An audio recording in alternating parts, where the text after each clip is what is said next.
Ye juma ye décembre kalo tile 10 san 2021 aw minnu sɔgɔlimana Mali kɔnɔ ani Mali kɔkan an ka bɔlɔlɔkanaw la an ka foli b'aw ye dantɛ foli min na ni bamanankan kunnafoni suru waati selen Mali kibaru jabarani kan aw bisimila. Jamana jɔli kura sigi ka fɔba baaraw daminɛni hukumu kɔnɔ Faranjala fanga jamana kuntigi kolonɛli Asimi Goita ye laseli kɛ jamanadenw ye ka caman fɔ a nafanw la. K'a fɔla a bɛna kɛ kɛnɛ ye maliden cɛman ni musoman bɛɛ bi sigi k'u hakililaw fɔ u fɛrɛ ma ka ɲɔgɔn lamɛn bonya ni karama kɔnɔ fɔ ka bɛn siratigɛ la. Kolonɛli Asimi Goita bɛ wele bila maliden cɛman ni musoman ma mɔgɔ si kana to kɔ sigi ka fɔ ba in na o min bɛ daminɛ sini sibiri décembre kalo tile 11 ka kuncɛ alamisa kalo tile 30 san 2021.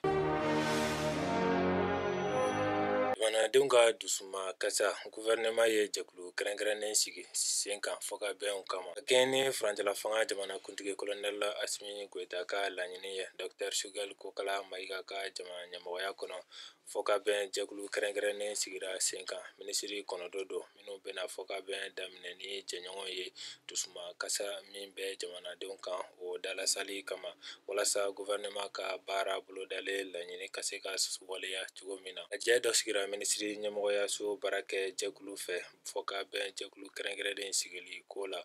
Minisiri caman tun bɛ a kɛnɛ kan jamana kuntigi tun y'a ɲini u fɛ u ka dabaliw tigɛ o ko la joona ka da kan ko gouvernement ka baara bolodalen laɲini sabatili sirilen bɛ jamanadenw ka jigisigi la.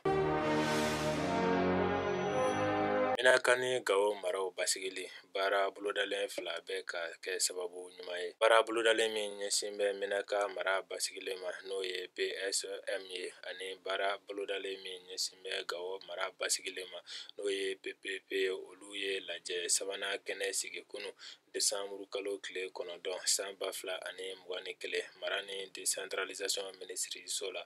A baaraw daminɛ ni ɲɛmɔgɔya tun bɛ mara ni décentralisation ministiri ka ciden Musa Balani bolo. Lajɛ in kun ye ka ɲɔgɔn kunnafoni baara minnu kɛra san 2021 kɔnɔ baara bolodalen fila ninnu fɛ. Alemaɲi jamana cɛsirilen don kosɛbɛ Mali kɔrɔyanfan basigili ko la ka sababu kɛ a ka dɛmɛdon jɛkulu ka FW ye. O ye baaraw daminɛ kabini san 2017 waati. Bamanankan mara basigili musaka ye CFA wari miliyari 9 ye. Gawo ta ye miliyari 6 ye. A kun ye ka gouvernement dɛmɛ hadamadenya ni nafoloko yiriwali baaraw la.